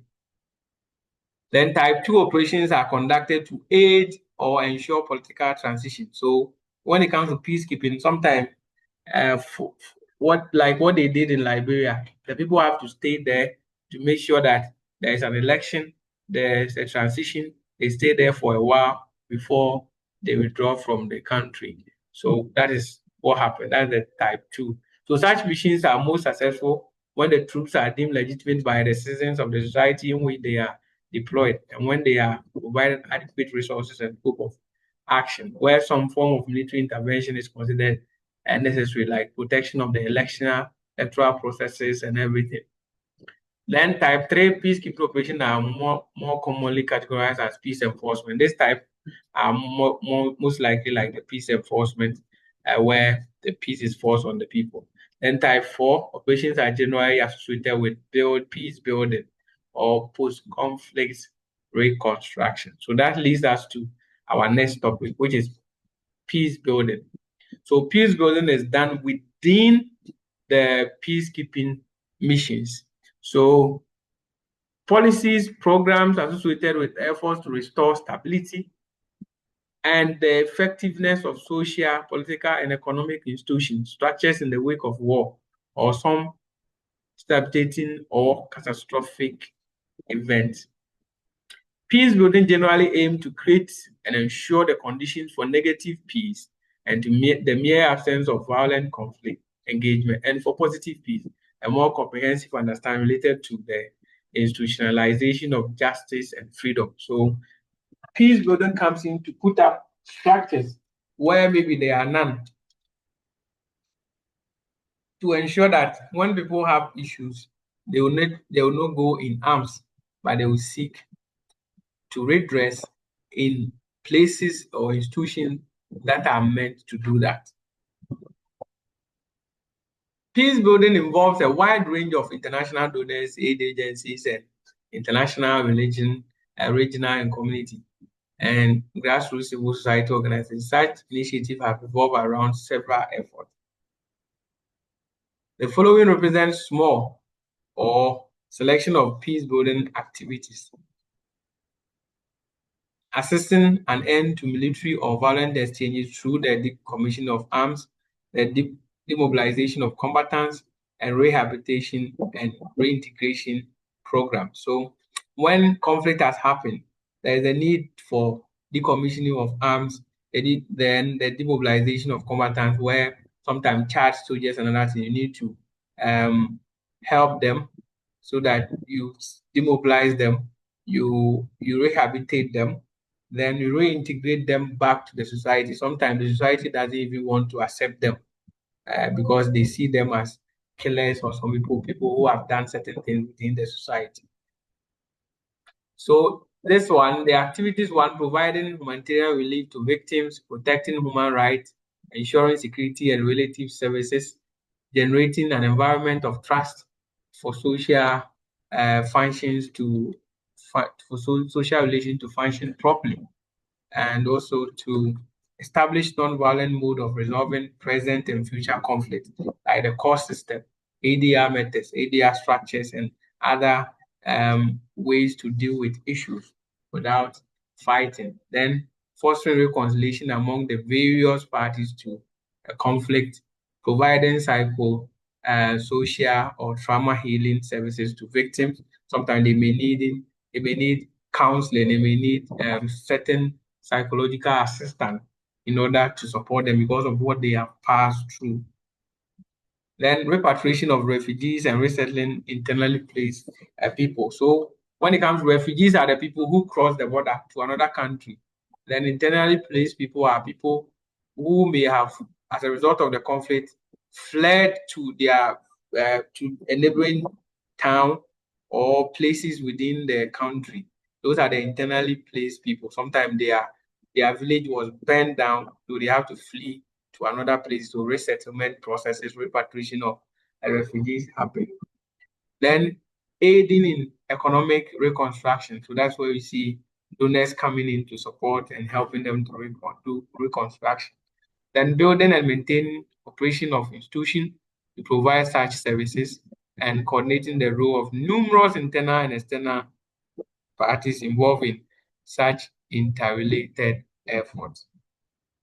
But peace building is done on certain key assumptions and principles. One, conflict as a source of change. So in doing peace building, the assumption is that conflict is as a source of social change, a source of change. So conflict is not necessarily negative or evil. So we view conflict as not necessarily evil or negative. The peace builders' mission then is to help parties identify potential avenues for change that accommodate the interests, needs of all parties. Then, two, moral and pragmatic superiority of non-violence. Then, so non-violent methods are more effective. So, telling people in persuading the adversary to change their perception, resolve the issues, and agree to settle a conflict than the use of violence. So, helping people to understand that there is a better way to resolve conflict rather than using violence. So, non-violent methods allow people to grow and establish a more productive relationship than violent methods. Then three, cooperation to resolve differences.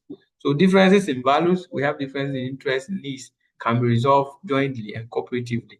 Cooperative relations generate energy and possibilities for overcoming differences, since parties are not preoccupied with and limited by a win-lose outcome. So their mind is not about win-lose outcome, but how can we cooperate with each other so that everyone will get what they are looking for. Then, for cooperation to take place, parties need to have this.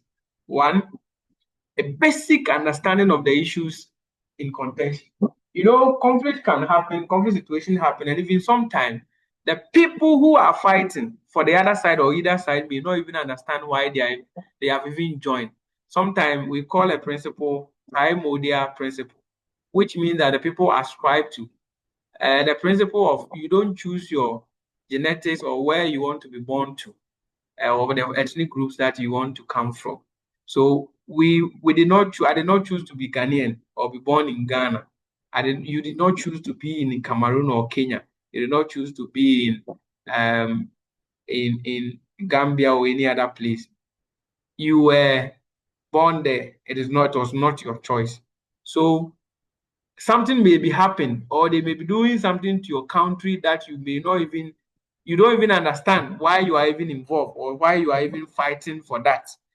But because you feel that you are part of that country and you must also fight for that country.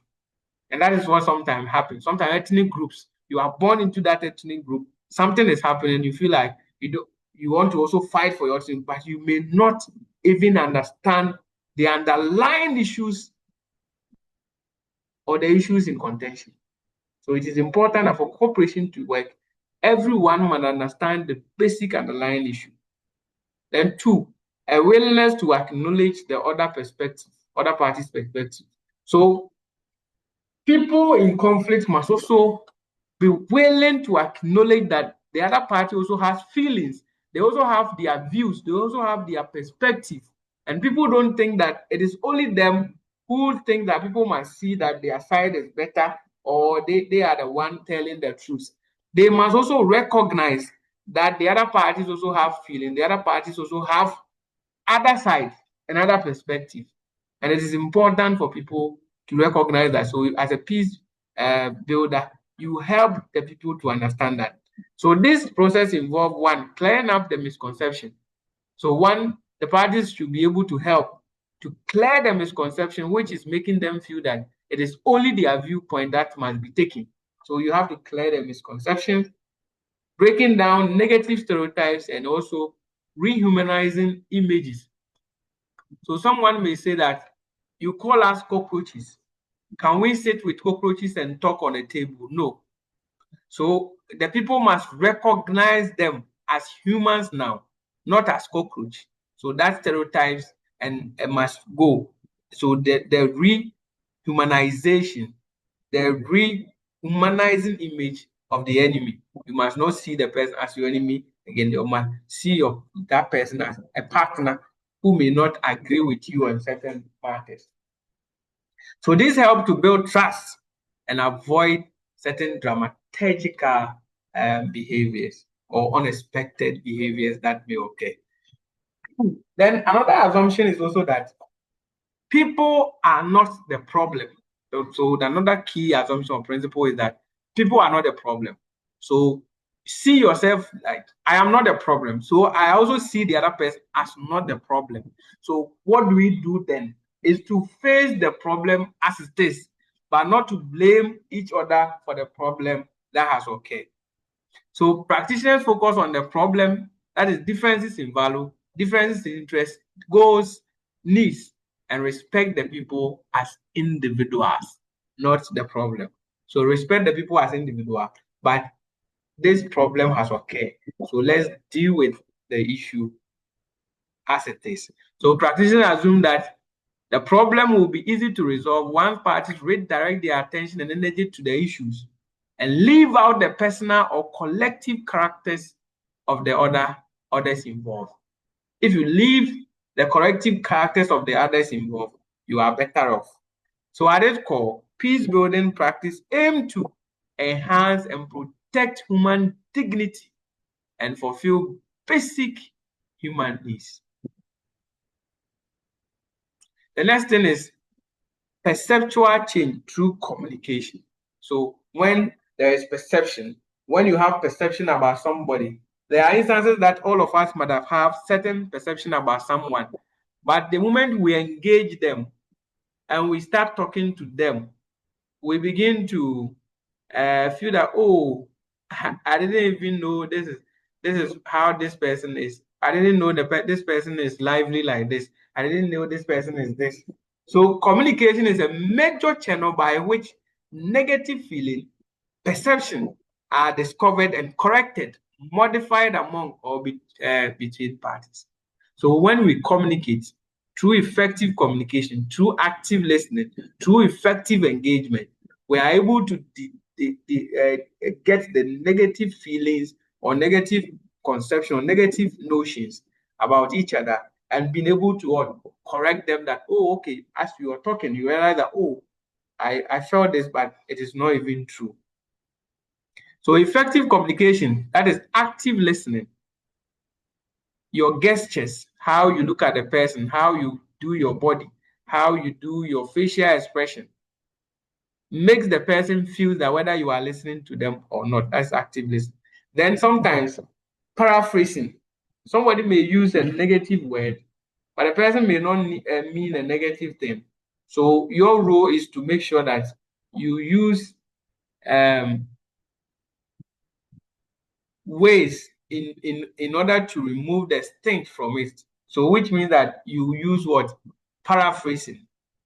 You paraphrase what they have said. So if I understand you correctly, you mean to say this, you mean to say that. Then sometimes empathy. You empathize with the party. I know this must have been a difficult situation for you. I understand. I share your pain. But can we look at it from this perspective? Have you considered this? What about this? You made mention of this. Can you elaborate on that? Can you open up on this? What about this? These are some of the things to let the people see that, yes, you understand them, you feel what they feel, and you are ready to assist them. This helps to build trust in a resolution process and building peace. Such a process requires the building of an environment of security, trust, and willingness to take risk in moving towards resolution. Then collaborative and creative problem solving. So problem-solving processes assume that parties are capable of resolving their own conflict and finding satisfactory solution to the issues involved.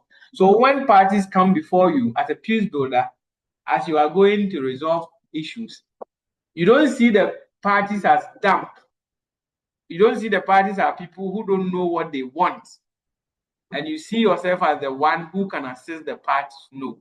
See the parties as people who can resolve their issues, people who know what they want, people who understand the matter better, and they know the solution to the problem.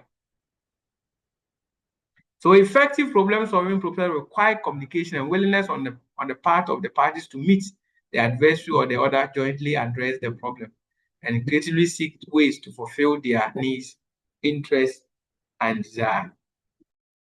Then building a sustainable relationship. So when you are building peace, we don't build the one for just today. We build one which will be what? Sustainable. So sustainable relationship can be achieved only when disputing parties have reconciled their past. So when the parties understand their past, what has happened in the past, what happened, histories, past histories, reconcile their present differences, and also agree on a future vision for staying in relation. Why must we stay together? We believe that we have agreed, we have accepted what has happened in the past. Now, we have agreed that going forward, it is important to live in harmony. Ensure that future disagreement will not escalate into violence, but will be resolved in a mutually satisfactory way. To accomplish this requires attention to justice issue as well as dealing effectively with actual or perceived historical injustice as crucial to the success of any peace building. Also, for those who are in Ghana, especially with the Boko issue, this is where they should be looking at. Those who went into it to resolve, this is where they should be looking at. Then creating change agents. Peace-building processes assume that change in people, relationship, and system is possible and necessary to resolve conflicts. Therefore, preparing disputants to be change agents in a central principle in the field. So when you meet disputing parties, not only are you resolving the conflict for them, but you're also creating change agents. And that is why sometimes it's important to train more people, educate more people, so that we get a lot of change agents. They know that, okay, when I have issue, I know where to go. I don't need to take arms. I don't need to do this. I don't need to do that, so that they can effectively work. So peace building training and problem solving workshop are aimed at producing change agents who can carry message back to their home communities and be catalysts for change. Then we have transforming power relationship. Conflict resolution and peace building processes are aimed at producing change in the existing power relationship in a society or among the conflicting parties by transforming destructive dominant power dynamics into constructive relationships that are balanced through the empowerment of all parties, and by transforming abusive power via ideology, coercive use of force, control of resources to the joint construction and utilization of power. Giving voice to the voiceless and empowering the marginalized is the central principle in peace building. Then action and development. Concrete actions and change in the realities of parties ensure sustainability of the process and outcome. In many settings, economic development and improvement of living conditions are essential. It may require various forms of advocacy and social activism to achieve this. Then we come to tracks in peace building. So tracks are approach or strategies applied in conflict resolution or peace building. They straddle 1 to 9. When applied together, they are called multi-track system. This is how the track look like. So government is responsible for everyone. They are the one who is supposed to help in resolving every conflict situation or deal with situations. So the government activity comes first. So government, if government intervention doesn't work, the government can have professional conflict resolution to work. Then sometimes they bring in businesses where they can look at a place where conflicts normally occur and establish businesses there. Maybe they have a resource there, they can establish business there so that the people will get work to do and they will not fight. Sometimes they use private citizens to come in to also assist. They use maybe somebody respectable citizens within the society to come in to assist. And sometimes they use research. Track 5 use research, training, and education to help in resolving those issues. And sometimes 6, they use activism. Sometimes the government can use activism to what that. Sometimes the track 7 is used by, sometimes religious leaders can also help in changing or resolving issues or building peace. If you look at how the Ghana National Peace Council came into being, it was religious involvement in certain conflict resolution that through that they were able to have the Peace Council. And sometimes to track 8, it goes on funding. Then track 9, inner circle, public opinion and communication. Sometimes when the government feel that things are not going, sometimes they can engage, they can do public opinion, meet the people and see how the people feel. Based on that, the people can tell them how they feel, what they see, and how, and based on that, they can decide to take action. On that note, I think this is the last slide. Thank you. And I'll ask you, be peaceful, practice peace, and practice what you preach. Thank you. And any question? Yes. Mr. Entua Mensah, please go ahead. And okay. Please go ahead with your question. Is it Reverend Entua Mensah? Am I right? You are muted. Please, you can unmute and ask your question. Your hand is up.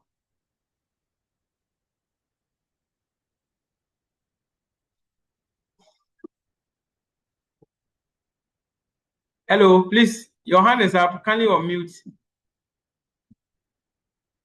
Oh, Entua Mensah.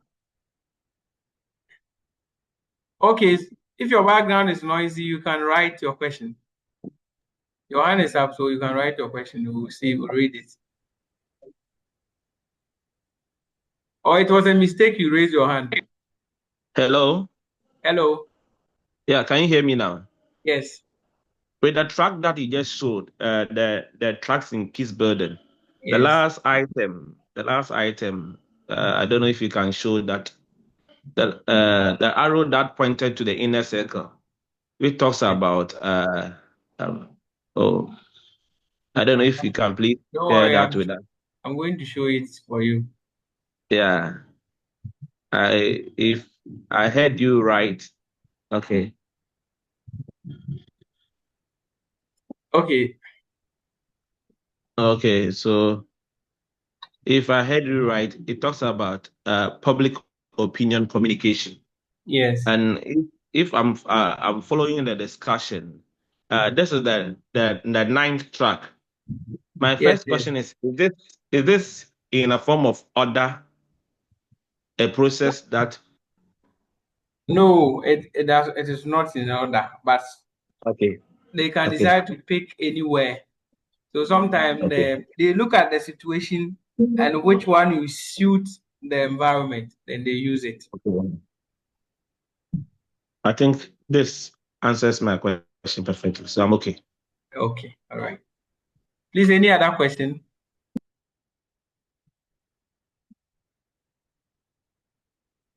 Any other question? Okay. Okay, so each of you should write 3 things you have learned today before we go. We have few minutes to go. We have about 12 minutes to go. Write 3 things you've learned today. 3 things in the chat.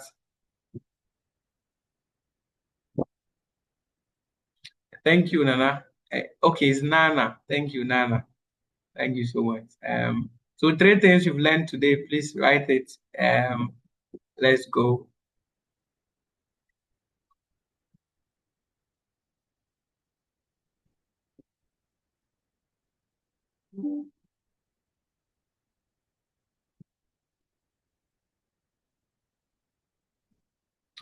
Okay, I'm waiting. 3 things you've learned today. 3 things. Yes, 3. Tell us 3. Type it in the chat. 3. Or if you want to talk to, you can talk.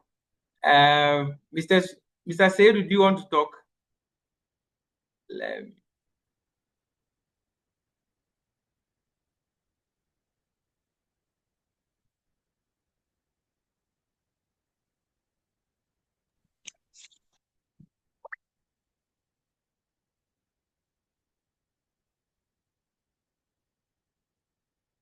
Mr. Seydu, you are muted again. Can you unmute? Yeah, thank you very much for this opportunity. Today, we learned a concept of conflict and then peace, and then we walked us through conflicts and their forms and then stuff. We also took us through. He also took us through other forms of dispute resolutions and how those ones can be done and then done well. We also learned. He also walked us through. You also walked us through peace building and how those ones can be able to work out. And then we went through the UN Charter and then peacekeeping, peace building, and then where others have used some of those conflicts, those strategies to be able to resolve conflicts. Thank you. Okay, great. Thank you so much. I have seen Malcolm, the concept, approaches to conflict, categories of conflict, and processes in conflict. Okay, you also enjoyed the class. Thank you. Yes, the rest. Fafa, Lee, Eric, Brima, then it's what? Okay, Nana, please go ahead. Thank you, sir. I've learned about conflicts, the classification of conflicts, and you talked of 5 categories. That conflict is classified in 5 categories: data, value, behavioral, structural, and then relationship. And then you said all conflicts can be transformed from negative to positive. And then you talked about the causes of conflict, and you named them interest, perception, values and norms, boundary, past history, marginalization. You talked about the types of conflicts which include intrapersonal, intrastate, interstate, and then you talked about behaviors in conflicts, approaches to conflicts. You talked on peace building, and peacekeeping. And if you permit, you gave us an assignment, I think, about the Global Peace Index Yes. of each person's country. Yes. And I researched on my country, Cameroon. In 2005 Global Peace Index, 2005. released by Is it 2005 or 2025? Sorry, Okay. 2025 Yes. Global Peace Index, released by the Institute for Economics and Peace. Okay. My country, Cameroon, is ranked 137th out of 163 countries in the world. And then that places Cameroon amongst the least peaceful nations globally. And then in Africa, Cameroon is ranked 40th out of the 50 countries in Africa. Yes, so that is the assignment. Great. Thank you. Great. Thank you so much. I think we have to do more to make sure that Cameroon come forward so that they can be first or second in Africa. I hope that can be done. We keep praying for that, sir. With you and Malcolm, that can be done. So I'm going to pressure. We are hopeful. We are hopeful that after this course, we'll take the knowledge from here and see how we can implement. Okay, great. All right. Okay. So I think Rev Etua and Fafali has also posted this. Okay. All right. So let me say a big thank you to all of you for also joining us for the second day. We'll see you tomorrow as we conclude week 1. Then Friday, you receive your materials. On that note, thank you so much and have a good night. Thank you. Thank you very much. Good night.